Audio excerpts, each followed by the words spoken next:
¿Me oyes? Que estamos fuera, sí, ¿no? Vale, vamos a esperar un poco. Mira, ahí ya ha saludado uno.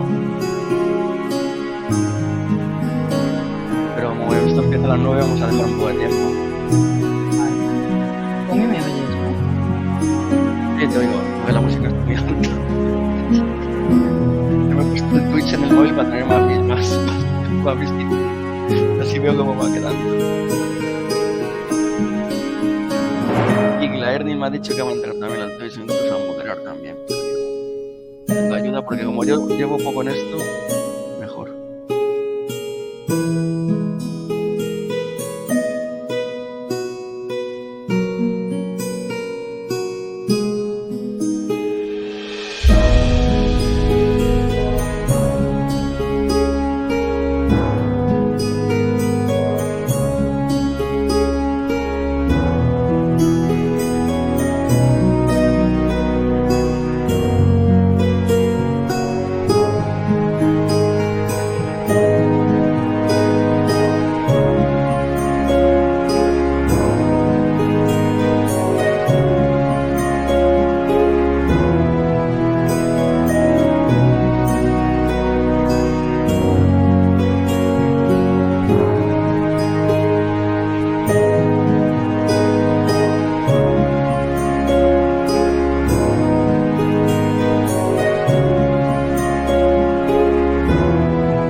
Personas veo ya, ¿no?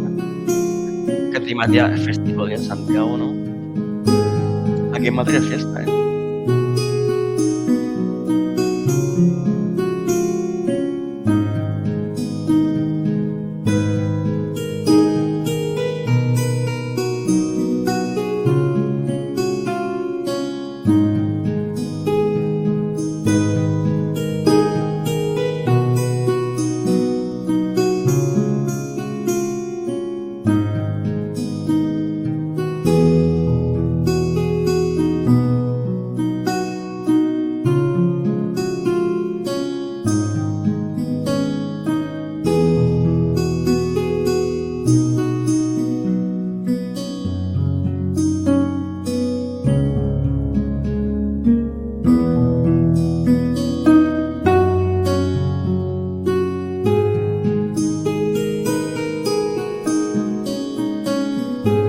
Además, esta es la que ponían de las, ¿no? La jornada de la Complutense, ¿no? Esto lo diseñó Istes,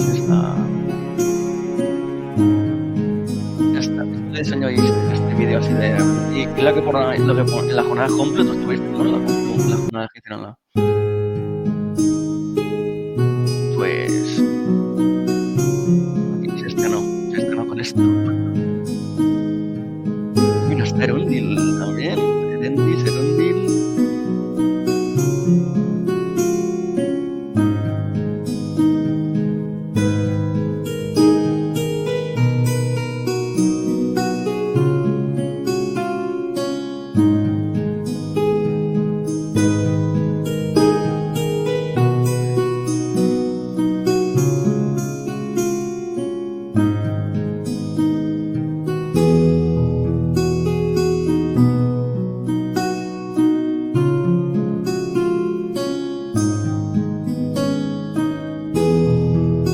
Dejamos un minutillo más, 9:03, 9:04.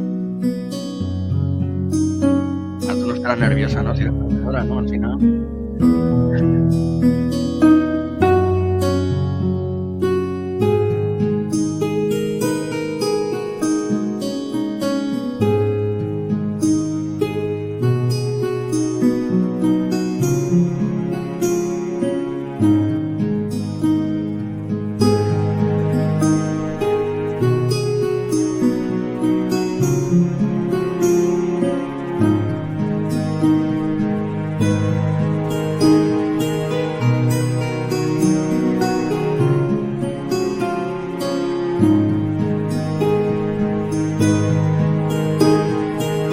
De la cuenta atrás, hay una cuenta atrás de 30 segundos, ahora cuando sean y 4 la pongo y ya entramos.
Pues buenas tardes, buenas noches, buenos días, depende de cuándo veáis esto.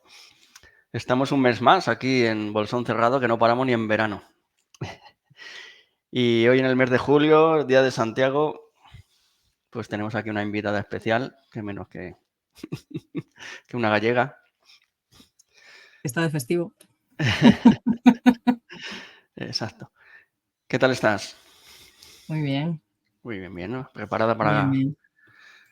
contarnos? Pues venga, allá vamos. Vamos a presentar a nuestra invitada, aunque mucha gente ya la conoce porque últimamente está muy activa en el SMIAL de Bolsón Cerrado y en la Sociedad Tolkien en general. Pero bueno, para quien no la conozca, Adriana Taboada González es Miguel Glanil para nosotros, la STE. Es doctora por la Universidad de Vigo, donde trabajas actualmente. En su tesis analizó las figuras de Frodo, Sam y Gollum como personajes interdependientes, ya que no se pueden entender los unos sin los otros. Ya había participado en otros eventos relacionados con la figura de Tolkien, ¿no? Como el Awesome Mood de 2016, pero llevas un año mucho más activo, ¿no? Estuviste en las jornadas de la Universidad de Verano, ¿no? El curso de verano de la Universidad de Santiago de Compostela. Has estado 2 veces en Regreso a Hobbiton, en el podcast. La última vez hace unos días, ahí en el Celsius, en una de las actividades de la Sociedad Tolkien Española. Os invito a ver los 2 podcasts a la gente.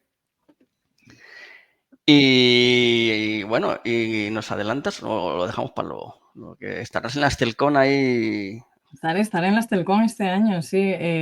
A ver, este año estaré haciendo alguna cosilla de manera oficial, no como el año pasado, que casi que me colé. Pero bueno, voy a estar acompañando a Ted Nasmith, que haciendo un poco de traductora, se ve que les hizo gracia la primera vez y por su cuenta y riesgo me han invitado a una segunda. Eh, y luego vamos a hacer una mesa redonda con ambos ilustradores, que vienen dos, y vamos a estar pues los tres hablando un poco pues eso de lo que es ilustrar a Tolkien, y eso es más que nada porque mi investigación últimamente, mi investigación académica últimamente está más relacionada a eso, ¿no? A las ilustraciones de la obra de Tolkien, buscando crear luego un proyecto de investigación que me permita ir pues de lo más concreto que sería la obra de Tolkien a cosas más específicas, ¿no? Que sería ya la literatura fantástica en general. Pero allí estaremos, sí, en la Estelcom. Estaremos. Y también estás en, bueno, la editorial Legendaria, ¿no? En este libro que os ha juntado a todos a Findegil, ¿no? Nuestro Sí, compañero. Ahí cuéntanos sí, si quieres ahí un estoy poquito, también. véndenos el libro, al que Viendo todavía no lo el tengo. libro es maravilloso, si no lo tenéis ya, no sé a qué estáis esperando. Es más, llevadlo a la SteelCon y os pongo un sello de Seal of Approval de Gollum. Como la Pero sí, compostelana, ¿no? como la compostelana, exacto, pero Tiene con que la ir cara de Gollum. a todos los autores de ese libro que os pongan un sello. Exacto.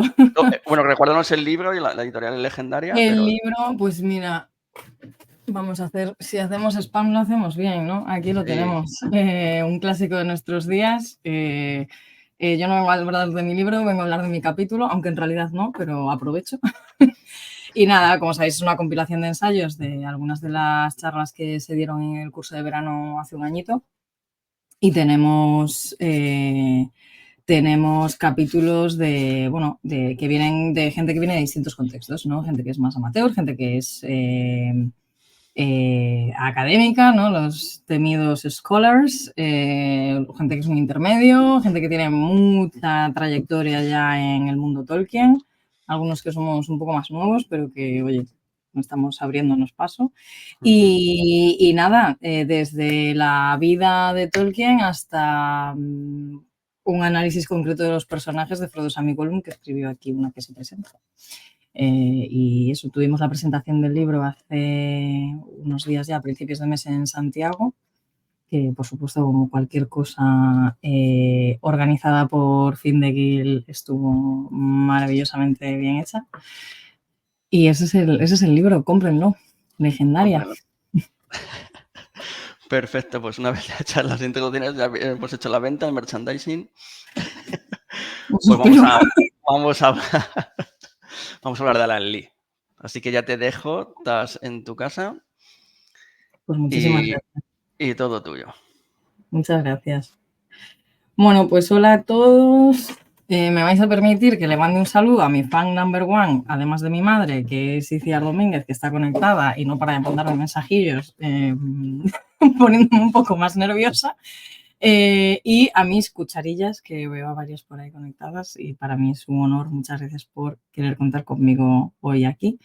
Hoy vengo a hablaros de Alan Lee. No es Gollum, ya lo sé, siento muchísimo la decepción, pero prometo que habrá dibujitos chulos que os van a gustar. ¿Por qué Alan Lee? Bueno, Alan Lee para mí es el artista referencia, para mí, para mucha gente, el artista referencia de la obra de Tolkien.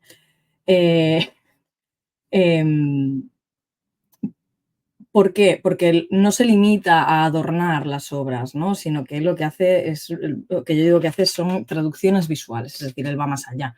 No se limita simplemente a pues, poner una hoja en el sitio adecuado o decir, pues mira, este personaje aquí, no, sino que incluso, como ya veréis en un momento, es capaz de representar algunas de las figuras de los recursos narrativos que Tolkien utiliza en su obra, ¿no? Entonces, por eso estamos hoy hablando de él. Aquí tenéis un índice de lo que vamos a cubrir. En algunas cosas iré muy rápido, en otras me pararé un poco más, pero me interesa sobre todo después hablar un poco en la tertulia, ¿vale?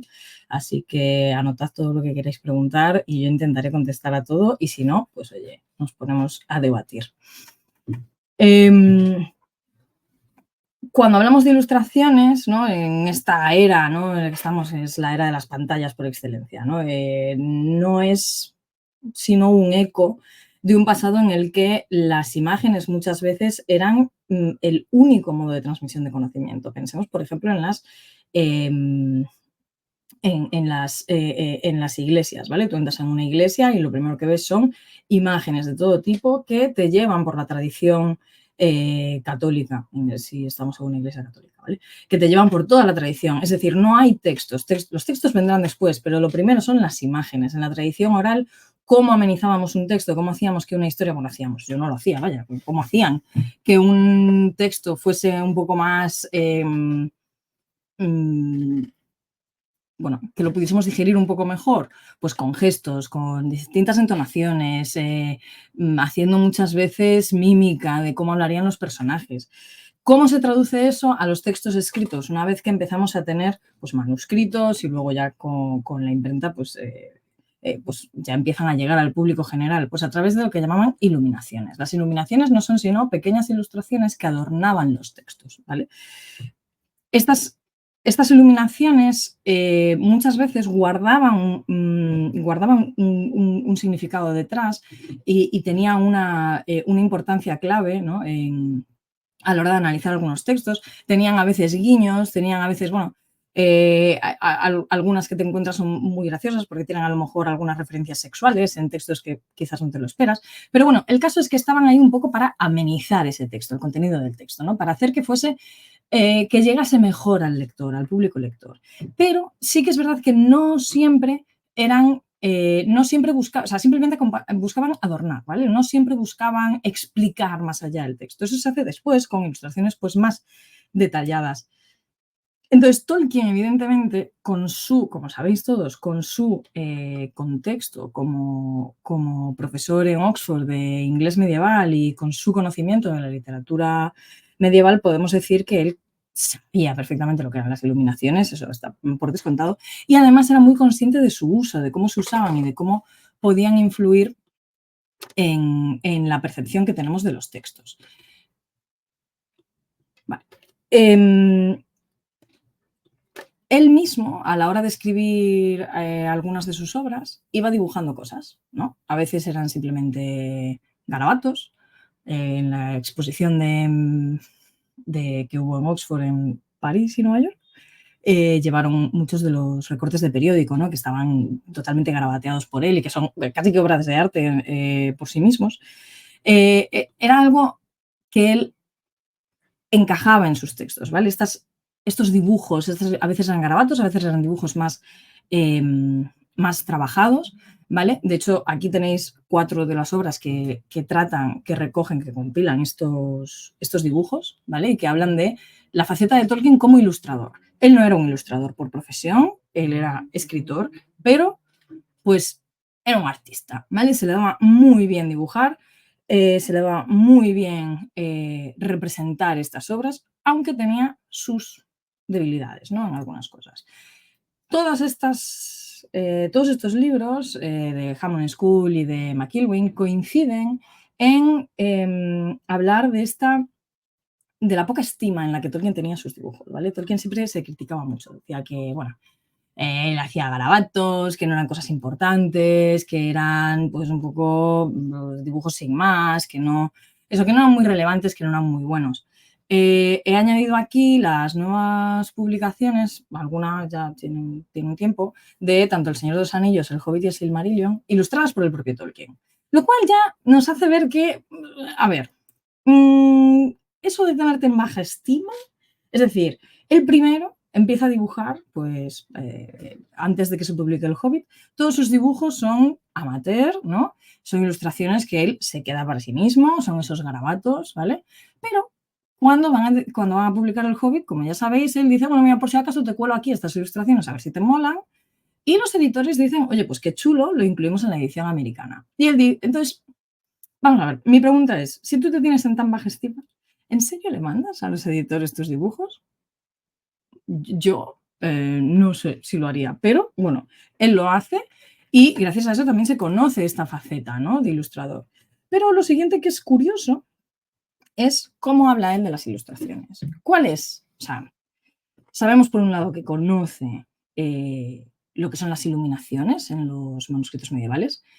Sabemos que él dibujaba sus propios textos, pero ¿habló alguna vez de lo que son las ilustraciones? De si a él le gustan, no le gustan, si está de acuerdo en su inclusión, porque hay autores que son muy reticentes a esto. Sobre los cuentos de hadas, y me vais a perdonar que estén bueno, no me vais a perdonar, no voy a pedir perdón por esto. Las citas de los textos están puestas en inglés porque yo trabajo con los textos originales, pero las iré traduciendo, no os preocupéis. Además que con el público que tengo hoy creo que todos estaréis bastante familiarizados con estas citas, pero bueno, las iré traduciendo, ¿vale? Pues como decía en On Fairy Stories, él habla de las ilustraciones y dice que, bueno, por muy buenas que sean, en general suelen tener un impacto negativo, o al menos no tan bueno, en las historias, ¿no? En los cuentos de hadas. ¿Por qué? Porque él considera que la literatura tiene que ir de mente a mente. Es decir, que lo que yo escriba, mi imaginación, tiene que ser capaz de evocarte a ti una imagen, ¿vale? En tu imaginación. Yo tengo que evitar imponer one visible form. Yo tengo que intentar evitar imponer mi imaginación sobre la tuya. Es decir, si yo te lo describo con palabras, tú eres libre de imaginar algo. Pero si yo te lo dibujo, a partir de ahí, tu imaginación va a estar ya supeditada a esa imagen, ¿vale? Entonces, esto es un poco como nos pasó con las películas. En mi caso fue al revés, yo primero vi las películas. Entonces, yo cuando leo El Señor de los Anillos, por mucho que a lo mejor cambie algunos detalles, es verdad que lo que yo imagino está 100% basado en lo que Peter Jackson nos quiso mostrar. Esto pasa con todas estas adaptaciones que tenemos ahora, con todas estas adaptaciones que está viendo ahora, está pasando cada vez más, ¿no? Que vienen, que mucha gente se queja de que, jo, pues es que yo no me imaginaba así ese personaje o tal. Bueno, y ahora, sobre todo, cuando empezamos a poner personajes que vienen de distintos contextos, ¿no? Ya, pues bueno, es la locura total. Entonces, siempre hay esa tensión, ¿no? Entre lo que nos imaginamos y lo que nos están intentando imponer. Y esto es lo que a Tolkien no le gustaba mucho, ¿vale? Tolkien quería escapar un poco de esto. Entre otras cosas,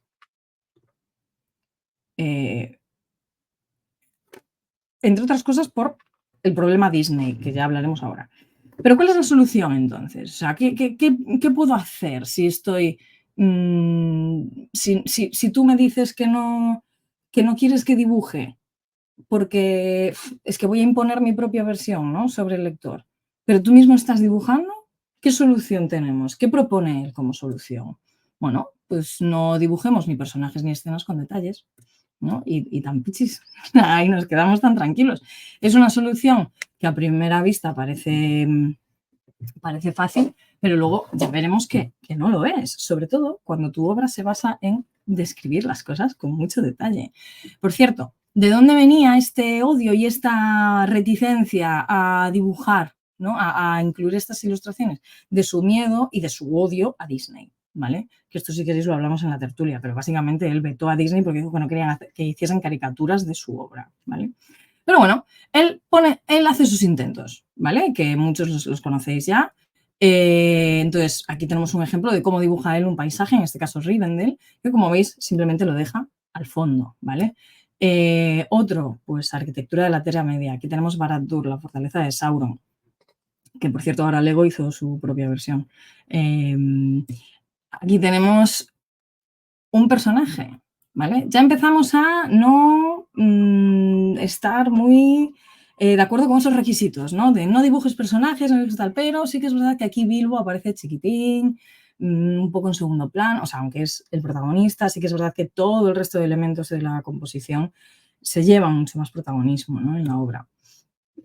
Y aquí tenemos la famosa escena del río, ¿vale? Que también hay personajes, pero son muy pequeñitos, está Bilbo ahí, están los barriles, pero no hay mucho detalle, y sin embargo sí que lo hay, porque los árboles al final pues tienen las raíces, tienen las hojas, podemos ahí, bueno, esta mezcla, ¿vale?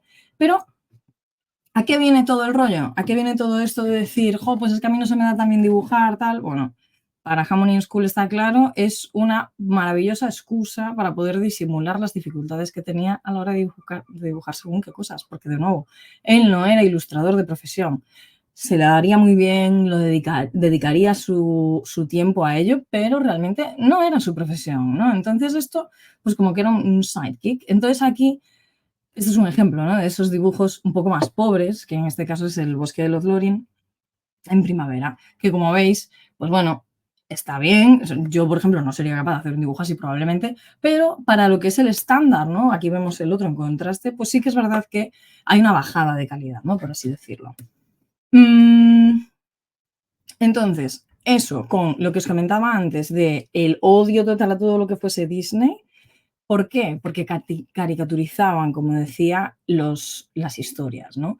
Él decía que los cuentos de hadas no son literatura infantil. Los cuentos de hadas son simplemente un tipo de literatura más que tú puedes escoger dedicársela a los niños, pero que no tienes por qué, ¿vale? Es más, él, El Señor de los Anillos, incluye, o sea, hay un cambio de tono entre El Hobbit y El Señor de los Anillos, claramente, y él mismo dice, mira, es que no es para los niños, es para sí, o sea, el Señor de los Anillos está escrito for itself, para sí mismo. No voy a hacer que el vocabulario sea más simple, no voy a hacer que las cosas sean más sencillas. Ellos, los niños, si quieren leerlo, tienen que buscarse un poquito la vida, ¿no? Es el empujémoslos un poco. Entonces, la clave aquí es el willing suspension of disbelief. Tolkien lo que decía es, mira, los cuentos de hadas no son literatura infantil. Los cuentos de hadas tienen que tener el mismo efecto en los adultos que en los niños, porque para que la literatura tenga éxito tenga éxito, lo que tiene que hacer es conseguir que el lector entre en ese estado de suspensión voluntaria de la incredulidad. Es decir, tú lees mi obra y yo te convenzo de que todo lo que está pasando mientras tú lees es cierto, ¿vale? Que tu imaginación efectivamente entre en ese mundo secundario y que puedas hacer volar la imaginación. Y esto tiene que ser igual en niños y en adultos. ¿Cuál es la diferencia entre unos y otros? La facilidad con la que caemos bajo ese hechizo, ¿vale? Y la manera en la que ese hechizo está, o sea, las palabras que utilizan los escritores para poder hechizar al lector y al mismo tiempo la manera en la que caemos. Un niño va a ser mucho más fácil de convencer. Seguramente mucha gente aquí ha podido contarle alguna vez una historieta a un niño y enseguida ves cómo se le llenan los ojos y se creen todo lo que les estamos contando, mientras que un adulto suele ser un poquito más reticente, ¿no? Entonces, las representaciones visuales lo que tienen que hacer es, desde luego, no distraer al lector, ¿vale? Tienen que cumplir todos estos requisitos. Es decir, no imponer su visión, no ser demasiado detalladas y no distraer al lector, ¿vale? Esto es un poco el contexto en el que nos basamos. Algunos lo han intentado, aparte del propio Tolkien, ¿vale? Tolkien era súper crítico y hacía, como sabéis, correcciones exhaustivas sobre las traducciones en general, muchísimo más sobre las ilustraciones. Milen Cosman intentó hacer algo con Farmer Isle of Ham, pero Tolkien dijo que ese dragón que dibujó era absurdo y que es que además le parecía ridículo como Cosman parecía no entender muy bien la localización de la historia, ¿no? Y esto era algo que a Tolkien, como sabéis, era muy riguroso con la información que daba en todos los textos que escribía. Entonces era como que, pero ¿cómo se te ocurre poner a esta persona mirando hacia el suroeste cuando claramente esto iba hacia el noroeste, ¿no? Eso es una de las cosas que más le chocaban. Entonces, como decía, Tolkien era muy, muy crítico y, como dije antes, incluso vetó a Disney antes, de manera preventiva. O sea, dijo, mira, antes de que esto pueda pasar nunca, veto a Disney. A Cosman también le dijo que nanay. Entonces la editorial se vio un poco en un lío y consiguió contactar con Pauline Baynes, que hizo las ilustraciones de Farmer Isle of Ham y también de las aventuras de Tom Bombadil, ¿vale? De hecho, podemos decir que esta es la única ilustradora que tiene el seal of approval, ¿no? La aprobación concreta de Tolkien, porque decía Tolkien que, bueno, aunque la obra de Tom Bombadil no fuese muy profunda, ¿vale? No tuviese ahí una intención súper filosófica, eso era lo que hacía que el arte de Pauline Baynes encajase en esa obra. Era lo que le gustaba de esa obra. Sin embargo, a pesar de que en los 40 aprobó su estilo, después, 2 décadas después, dijo que nanay, que no le gustaba para El Señor de los Anillos ni para el Silmarillion, porque decía que, que no era lo suficientemente noble su arte, ¿vale? Que necesitaba algo un poco más, pues eso, noble, no sé si serio quizás sería la palabra, ¿vale? Pero así como lo que le gustaba en Tom Bombadil era que las ilustraciones eran algo plausible, que no eran que no parecían cosas sacadas de un sueño, ¿no? Sino que eran imágenes que más o menos te podían encontrar y que iban un poquito más allá de ser un simple adorno, porque efectivamente acompañaban al texto, ¿no? Y daban un poquito más de información sobre el texto. Esto a Tolkien, ese estilo a Tolkien no le terminaba de encajar con El Señor de los Anillos, ¿vale? Aquí tenéis un ejemplo del mapa de la Tierra Media que hizo Pauline Baynes, que a Tolkien sí que le gustó, que a mí es lo que me parece curioso, ¿no? Que esto le gustó muchísimo. Sin embargo, después lo que es la obra, que no quiso que Pauline la ilustrase. Ted Nasmith, por supuesto, otro ejemplo, John Howe, ¿vale? O sea, ha habido muchos casos, este es el de Jamie Caitlin, que ilustró El Hobbit, ¿vale? Y lo que pasa es que, como veis, los trazos y tal son como, bueno, es muy parecido a lo que solemos ver en dibujos infantiles, ¿no? Y aquí estos dos que son mis favoritos de la revista, que ahora no me sale el nombre, por supuesto, de la Sociedad Tolkien inglesa. Y me gusta particularmente la de la derecha, que para mí son como la boy band de la Tierra Media. O sea, tenemos ahí a los 4 hobbits con unas caras muy poco hobbit, creo yo. Pero bueno, esto es simplemente para poner, pues eso, varios ejemplos, ¿no? Hasta que llegamos a Alan Lee, el pincel de la Tierra Media por excelencia, al menos para mí. Aquí tenéis una compilación de todas las obras que ha, bueno, de algunas de las obras que ha ilustrado, ¿vale? Especial relevancia tiene tanto la primera de Lord of the Rings, que fue por el 50 aniversario, como su trabajo en las adaptaciones de Jackson al cine, que le sirvieron premios, bueno, ganó el Oscar con ellas, bueno, por lo menos con las de Señor de los Anillos, y las demás que, sobre todo las de The Great Tales, que hoy veremos alguna, ¿vale? ¿Cómo llega Lee a este mundo? Bueno, pues Lee llega a este mundo a través, por pura suerte, ¿vale? Él ilustró el libro de Fairies en el 78 y el de Castles, bueno, que eran simplemente castillos del mundo y de la fantasía, de los mundos fantásticos también, y de hecho se incluye alguno de la obra de Tolkien. Alan Lee participa con esto, queda ahí como en stand-by, pero esa misma editorial en algún momento quedan sus dibujos ahí guardados y alguien se acuerda de él, y cuando proponen lo del Señor de los Anillos, hacer la versión ilustrada del Señor de los Anillos, se acuerdan de estas imágenes y dicen, oye, pues vamos a contactar con esta persona a ver qué nos cuenta. Y entonces él dijo que sí, les gustaron las ilustraciones y ahí es donde yo creo que fue, pues, un antes y un después, ¿no? En la obra de Alan Lee, sobre todo con lo que tiene que ver con la obra de Tolkien. ¿Cuáles son las características principales de su obra? Bueno, él tiene una clara preferencia por el uso de las acuarelas, ¿vale? ¿Por qué? Porque sugieren cosas más que dar definiciones concretas, ¿vale? Al utilizar las acuarelas, los dibujos quedan bastante más difuminados, entonces, bueno, son, pues eso, más sugerentes, más que imponiendo su propia visión, porque Alan Lee comparte esta idea que tiene Tolkien de que no debemos, o sea, que los ilustradores no deben imponer su propia visión de la obra, sino que deben acompañar, sugerir, ¿no? Entonces las acuarelas son normalmente una ayuda, ¿no? Además que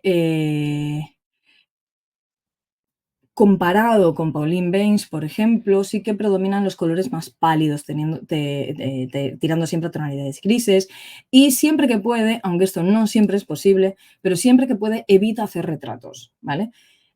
Todo esto hace que en general su estilo sea lo que Tolkien pedía, que era more noble and awe-inspiring, ¿vale? Que en general, en contraste, en comparación con lo que teníamos hasta ahora, el estilo de Alan Lee sí que es verdad que es más noble, más serio, entre comillas, ¿no? Sigue un poco más el tono que tiene, por ejemplo, El Señor de los Anillos. ¿Cómo pasamos a esto de las traducciones visuales, de meras ilustraciones a traducciones visuales? Bueno, muy fácil. Una de las características más comunes en la literatura medieval, sobre todo en la francesa, era el interlace, entrelacement, que es el entrelazado, ¿vale? Que lo que hace es, lo que intenta es reflejar cómo el flujo de los eventos en el mundo, ¿no? En nuestra vida, cómo sucede, ¿vale? Normalmente muchas veces estamos leyendo un libro y las cosas pasan de manera cronológica y secuencial, ¿no? Pues primero pasa una cosa, pues eso, por la mañana me levanto, tomo el café, me ducho y voy a trabajar. El interlace lo que hace es, yo me estoy levantando, pero es que mi vecina a lo mejor está poniendo música y a lo mejor hay otra persona que está volviendo de fiesta. Y todo eso es parte de la vida, ¿no? La vida no soy solo yo levantándome y haciéndome mi café, la vida también es mi madre que todavía está durmiendo, también es mi padre que ya ha bajado a por el periódico, también es el perro de la vecina que está ladrando.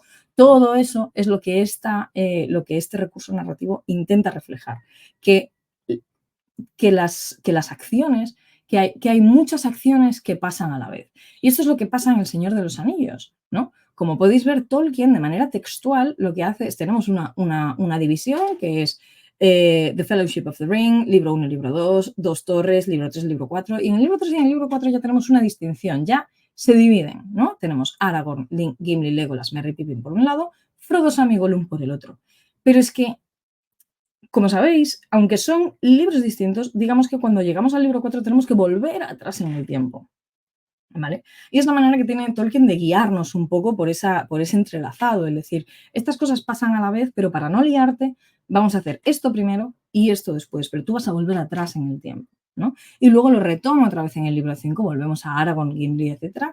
Y en el libro 6, Frodo, Sam, Gollum, más el final, que es la reunión, es todo lo que pasa en la comarca, etcétera, etcétera. Pero tenemos ese recurso narrativo que está claramente influenciado por la Tierra Media. ¿Cómo lo hace Alan Lee? A través del dibujo, porque creedme que lo traduce y lo traduce de una manera espectacular. Bueno, pues aquí lo tenéis.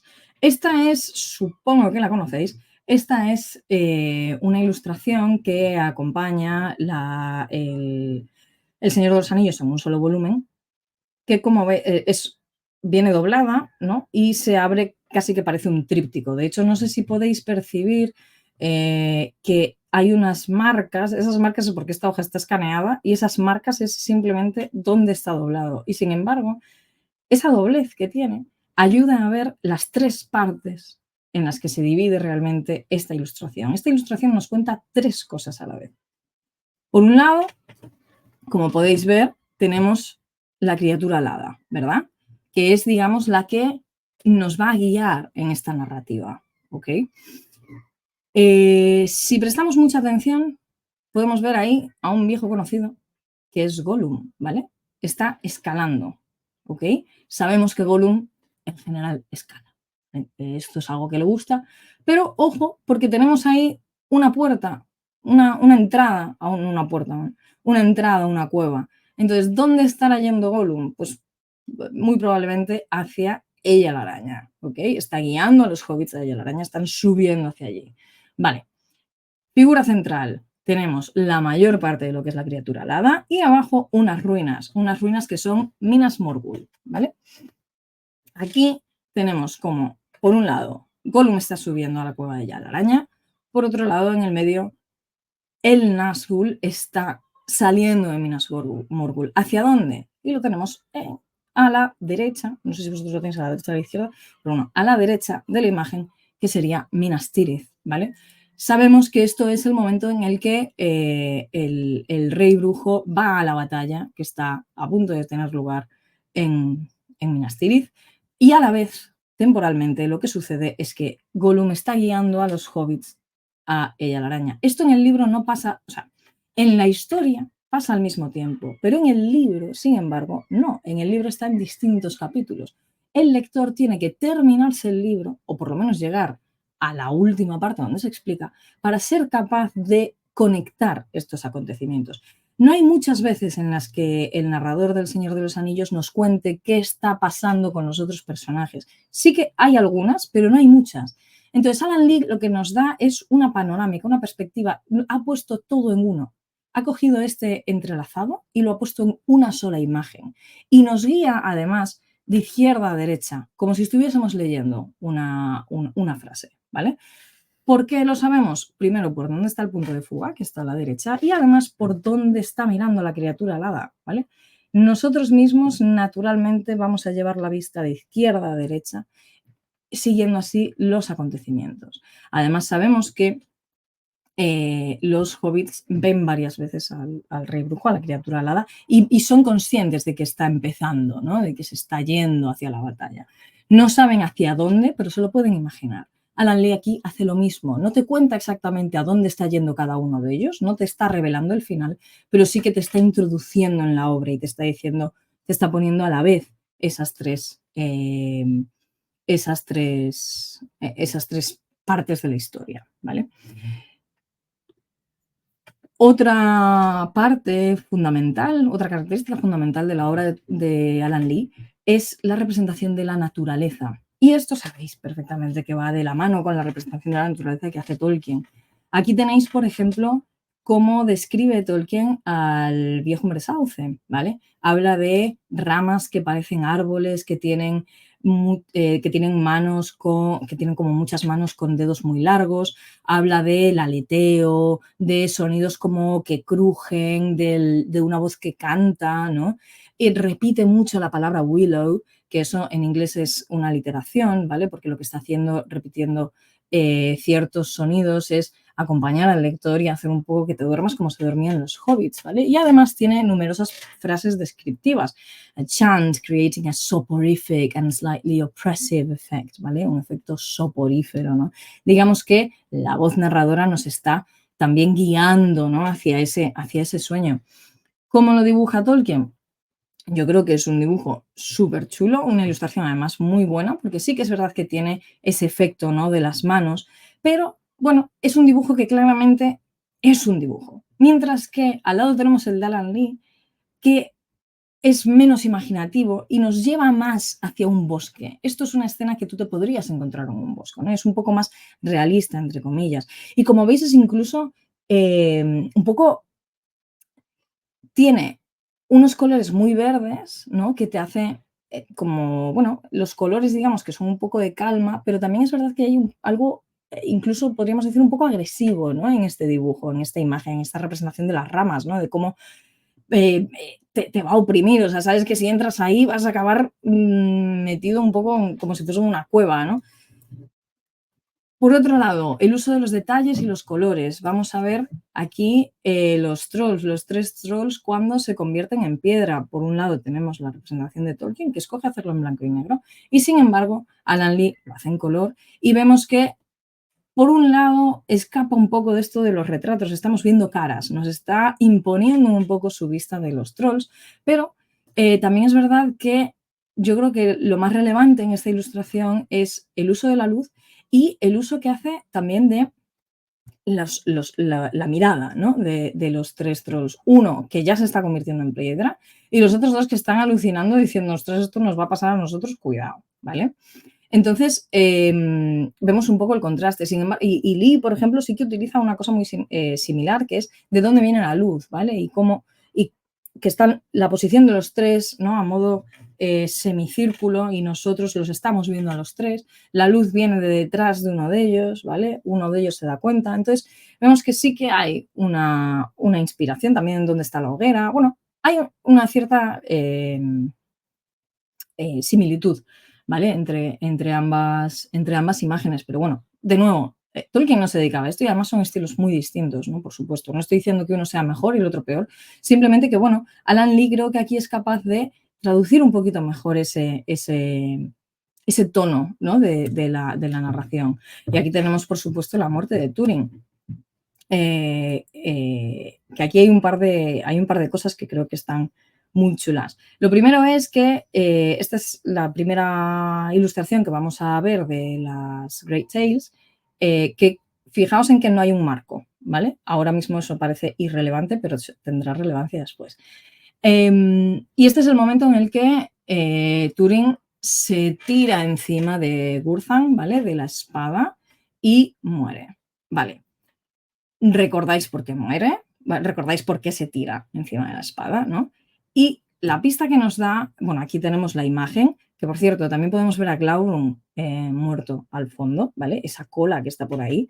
Entonces, ya tenemos, por un lado, la imagen general, ¿no?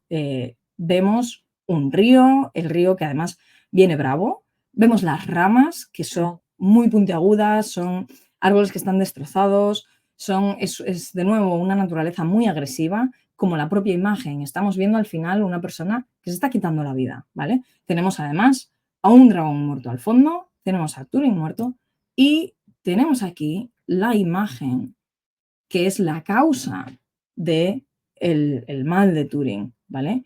No sé si podéis ver la silueta de una mujer en el agua. Y aquí esto me parece que es brillante, la manera en la que Alan Lee nos está contando la historia entera simplemente utilizando el espacio negativo, ¿vale? Del río y de la obra. Después, además, Alan Lee, además de estas ilustraciones en acuarelas, utiliza mucho las viñetas a lápiz, ¿vale? Estas viñetas son, además, espectaculares. Él, por supuesto, las hace en grande. En los libros aparecen muy pequeñitas, normalmente tienen este tamaño, aunque él las dibuja más grandes y simplemente después se reducen digitalmente. Tienen una técnica y una función diferentes a las ilustraciones en acuarela, pero siguen sin funcionar como meros adornos, ¿vale? Siguen siendo un complemento a las ilustraciones. Tienen un tamaño muy limitado, pero la misma cantidad de detalle. En parte por eso, porque él las hace grandes, no tan grandes como las ilustraciones con acuarelas, pero sí que es verdad que son unas viñetas que cuando las dibuja más grande de lo que aparece después en el libro. Esta la he ampliado para que la veáis, porque viene un poco de la mano de la anterior, ¿vale? La naturaleza sigue siendo muy agresiva. Este es el principio del capítulo 17 de Los hijos de Urim, en el que están a punto de matar a Glaurung, ¿vale? El dragón tiene mucho detalle para ser un sketch a lápiz. Vemos de nuevo la destrucción, esa destrucción causada por el dragón, por Glaurung, y vemos a dos figuras humanas que están bueno, buscando la ocasión perfecta. ¿Para qué? Sabemos ahora, bueno, lo sabéis la mayoría por lo menos, que Glaurung va a cruzar ese río y lo van a matar, ¿vale? Van a, con la espada, matarlo desde abajo, ¿vale? Yendo al punto débil.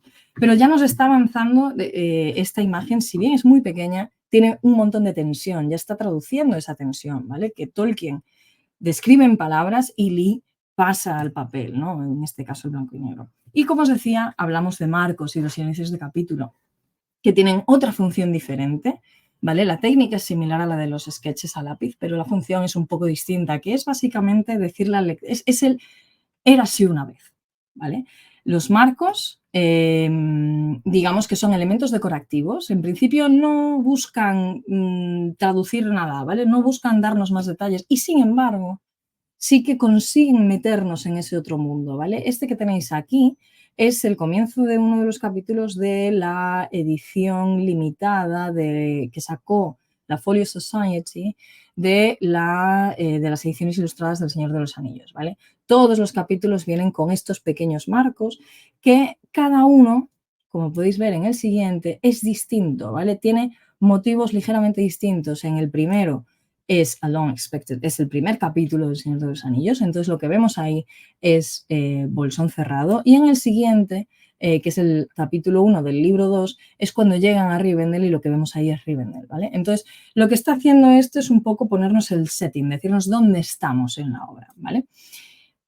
Y el uso de marcos. Yo tuve la oportunidad de hablar con Alan Lee por email, una de esas casualidades de la vida muy locas, y como estaba empezando esta parte de investigación, le pregunté entre otras cosas, por el uso de los marcos, ¿no? ¿Por qué en Los hijos de Húrin no había marcos y, sin embargo, luego cuando te vas a Beren y Lúthien o a La caída de Gondolin, sí que hay marcos en las ilustraciones? ¿Por qué es el cambio? Me dijo que fue un poco casual y que además porque Los hijos de Húrin para él era menos cuento de hada y más historia un poco dramática. Entonces que, bueno, no veía tanto la necesidad de poner ese marco, porque sin embargo en Beren y Lúthien él ya como que lo veía como una obra un poco más, pues eso, que tiraba más hacia la fantasía. No quiero decir con esto que Los hijos de Húrin no sea fantástica, pero sí que es verdad que el tono es totalmente distinto, ¿vale? Y entonces él utiliza estos marcos precisamente como el Érase una vez, ¿no? Entonces aquí tenemos la escena en la que Lúthien y Juan están intentando salvar a Beren, ¿no? del lobo, ¿no? de Zu. ¿Qué sabemos de este lobo? Que tenía los ojos... Uy, no sé por qué. Ahí, vale. Que tenía los ojos rojos. Entonces, ¿qué hace Lee? Bueno, pues además de poner un marco que los tonos que utiliza son muy similares a los de la propia ilustración, vemos esos azules, pone esos ojos rojos, ¿no?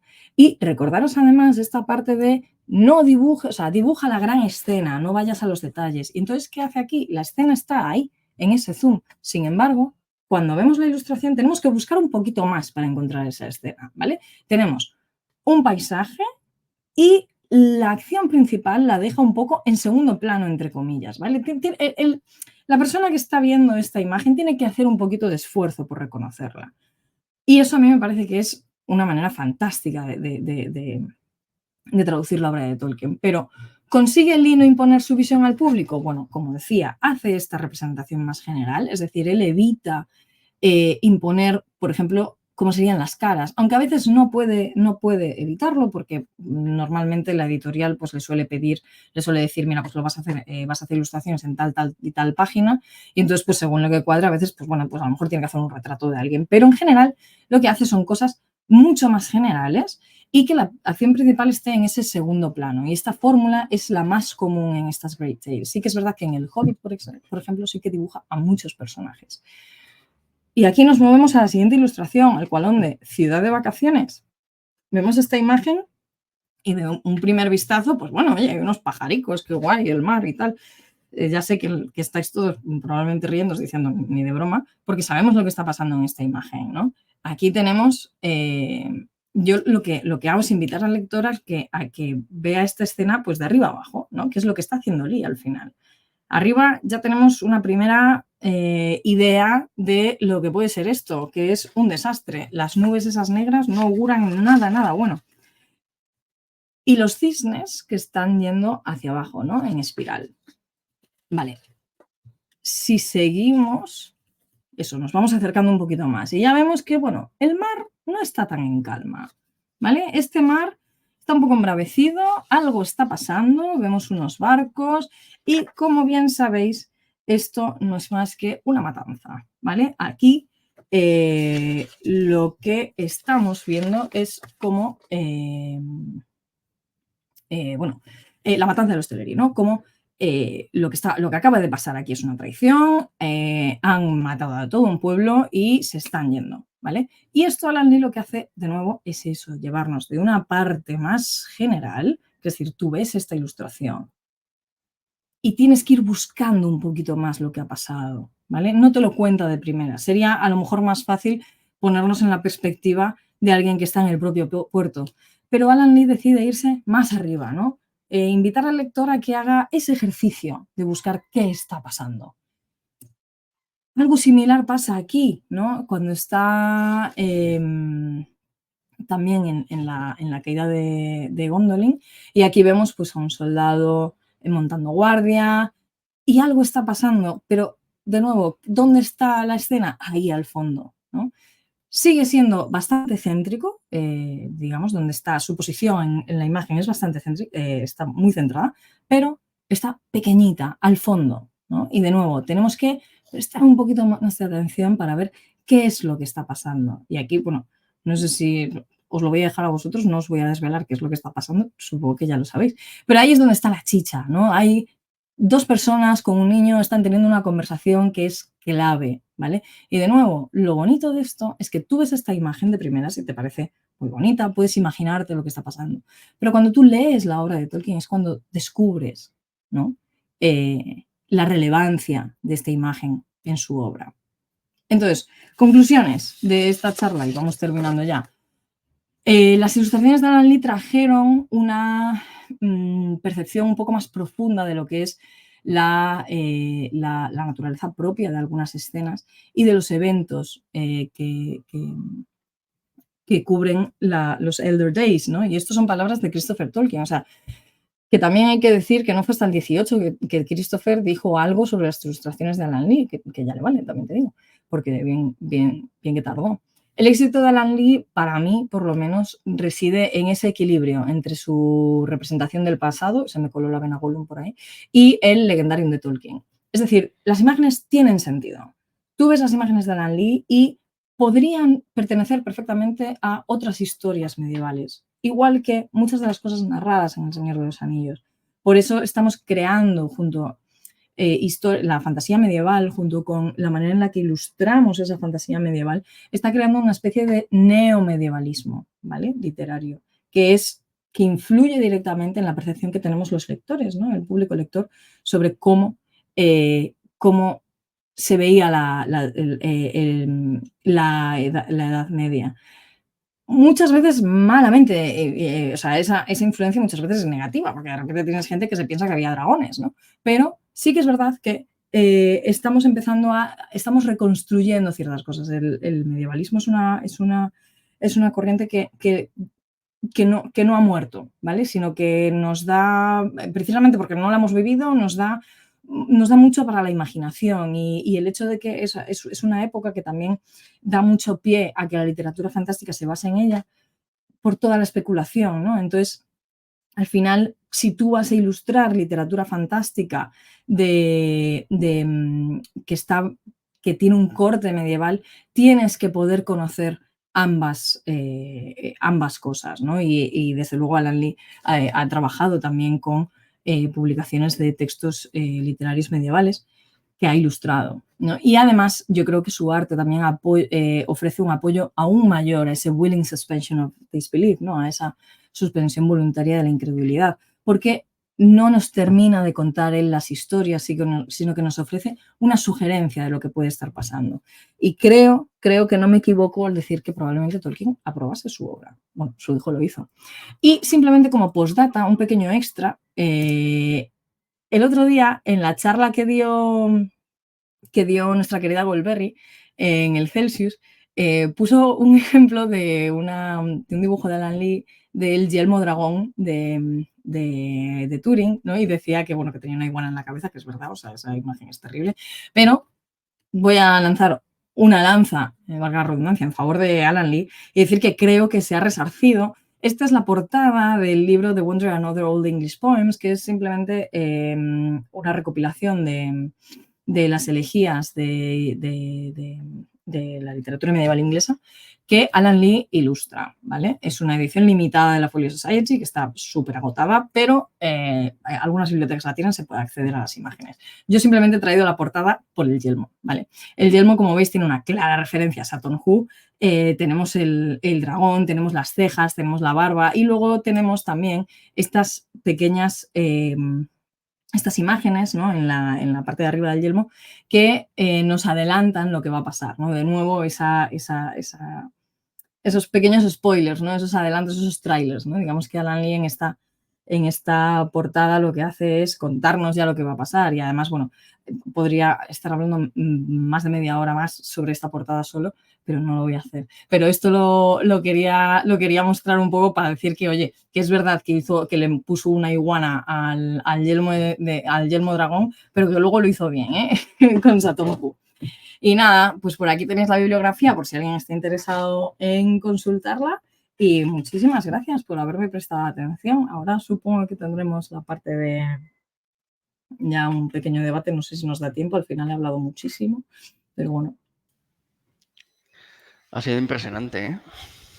Me alegro, gracias. Además, lo has contado de una forma muy sencilla Y muy fácil de entender, ¿eh? Desde el comienzo de la faceta del ilustrador o no ilustrador de Tolkien. Aquí Erundin lo decía esto, aquí lo dejamos aquí para que lo leas si quieres. Sí. Sí, exacto. Sí, exacto. Una cosa es predicar y otra dar trigo. Completamente de acuerdo. Completamente de acuerdo. Lo que hace es, bueno, él es escritor y punto, pero luego lo que sabemos y lo que vamos sabiendo cada vez más, ¿no? Cada vez que se publican pues eso, las nuevas cartas y todo, es que había mucho más detrás de esa figura de escritor y del señor de Oxford. Entonces sí, totalmente de acuerdo, Erundin. Pues nada, dejamos que dejéis preguntas en el comentario para que Smigol no los resuelva. O lo intente Yo por creo lo que menos. están como yo todos ahí. Que... Bueno, igual fue un poco densa, ¿eh? Sí. A ver, eso también han dicho. ¿Cómo que no había dragones en la Edad Media? Si está aquí Sí. Cristina Celin, yo creo que diría otra cosa, ¿eh? Hombre, a mí me gusta creer. Yo de pequeña estaba convencida de que había dragones en la Tierra Media, pero bueno, nos han dicho otras cosas. Pues nada. Pues muchas gracias. Muchas gracias a la gente aquí está aplaudiendo. Armiñan tú, saludos.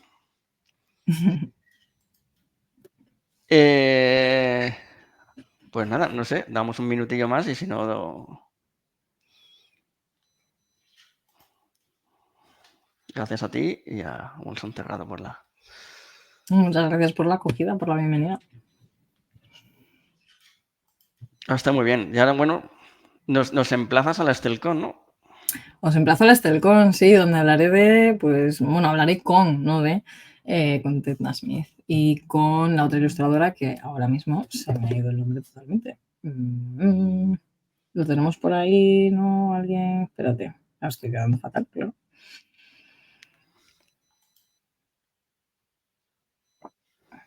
Rafael Alerch. Estaremos los tres en Amor y Compañía y bueno, mi idea es un poco dirigirles a que hablen un poco siguiendo esta perspectiva, ¿no? De cuáles son sus, no solo la motivación, sino también cómo afrontan ellos los dibujos. Sé que hay muchas veces que es la editorial quien les dice lo que tienen que dibujar, hay veces que es casual, que tenemos que poner las ilustraciones en tales páginas, entonces a ver, tienen que ver cómo encajan dentro de la caja de texto. Y entonces, pues por ejemplo, que eso creo que fue lo que pasó tanto en Los hijos de Urim como en Beren y Lucien, que más que decirle, oye, pues queremos que dibujes estas escenas, fue necesitamos que las ilustraciones vayan en tal página, tal página y tal página. Entonces Alan Lee pues decide, vale, cuál es el texto más próximo que me da algo de chicha para dibujar. Y bueno, pues un poco lo que... A Ted Nasmith supongo que le habrá pasado algo parecido, a Rafael Alerch no lo sé. Entonces quiero también ver un poco el contraste entre las dos. Las experiencias de ambos, porque son experiencias bastante distintas, claro, con el currículum que tienen. Cada uno. Pues nada más, si no hay ninguna más pregunta, despedimos por aquí. Muchas gracias a todos y hasta la próxima tertulia. Pues hasta la próxima. Muchísimas gracias por haberme invitado. Ha sido un placer. Mira, aquí nos dicen el Instagram Es un de escándalo, Rafael. sí. Sí, muy bien. A seguirla todos, que la verdad que tiene unas obras espectaculares. Pues nada, despedimos por aquí. Muy bien, pues muchas Hasta la gracias. próxima. A ti.